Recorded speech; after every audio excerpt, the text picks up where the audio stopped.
So ito mga boss, may papakita ako sa inyo na ginagawa namin. Simple tips about sa formworks, pagpoporma nitong ating mga poste. Pag nauna yung mga CHB natin. Total, marami sa inyong gumagawa na inuuna yung mga CHB. Ito, bibigyan ko pa kayo ng additional tips pagdating sa pagpoporma. Kita nyo to. Ewan ko kung sino may gumagawa nito. May gumagawa ba nito sa inyo mga boss? Ito. May butas. Kita nyo, may butas yan, tagos. O, tagusan yan. Pati sa kabila. Kita nyo, every 3 layers nung CHB namin, ayan pa, may butas pa yan, yung tagos din sa kabila. Nilalagyan namin yan ng butas. Bakit? Kasi, itong forma natin, kita nyo, ngayon, kaya pusin natin yan, gamit yung alam. Yun yung magpapatibay, magiging sinturo ating mga forma. Kaya natin binutasan yan, kasi pag matigas na yung CHB natin, tapos ngayon pa lang natin bubutasan, may tendency na mabasag yung CHB natin. Kaya ang technique natin, habang malambot pa, pagkasintada nyo, habang malambot pa yung ating mga mortar, sa mga mortar yan mga boss, butasin nyo na ng bakal para meron dadaanan ng alambre. Yan. Dati lagi tayong advance palagi sa ating mga trabaho. Nang sa ganon, may iwasan natin yung mga problema. Like kagaya ng mga pagkabasag ng hollow blocks. Siyempre, dagdag trabaho, paano tayo magbubutas, di ba? So, yan yung aking simple tip sa inyo. And then mamaya, papakita ko sa inyo yung setup pag natapos.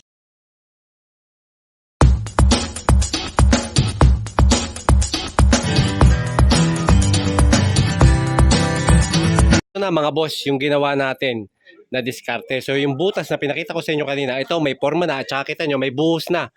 Di ba? Hindi siya bumuka. At the same time, hindi na tayo nagbasag ng hollow blocks kasi nga may butas na. Ito mga boss yun, no? Kita nyo yung alambre na to? Yun yung butas na ginawa natin. Ayun, no? Ayan. So, ganyan yung ginawa lang nating pampatibay. Magkabilang gilid lang. Ayan, sa malayo, tingnan natin. Ayan. Bali, 4 na piraso. Every 3 layers ng hollow block, meron tayong alambre. Ayun, butas. Diba? So, hindi nasisira yung hollow blocks. Hindi kagaya nito, mga boss. Ayan, no? Ito yung magiging problema. Pag hindi natin naabangan ng sira, ng butas, ayan, ganyan, nababasag yung hollow blocks. So, di ba? O, pinakita ko rin yung problema pag hindi nalagyan ng butas. Ayan, nalimutan lagyan yan, yun, basag yung hollow blocks. Hindi kagaya nito, kita nyo, buo. Bali yung alambre niyan, tuhog yan hanggang likod. Ito, pag pinunta natin yan sa likod, tingnan nyo. Ito yan, no, mga boss, tuhog. Tagusan yan. Ayan, nakayapos. Yan, nakalaki yan dito, hinihigpitan yan ng pako. So kita nyo, di ba?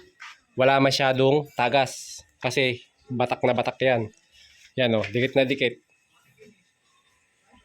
Ayun, kita nyo, di ba? Yan oh, walang tagas yan mga boss oh.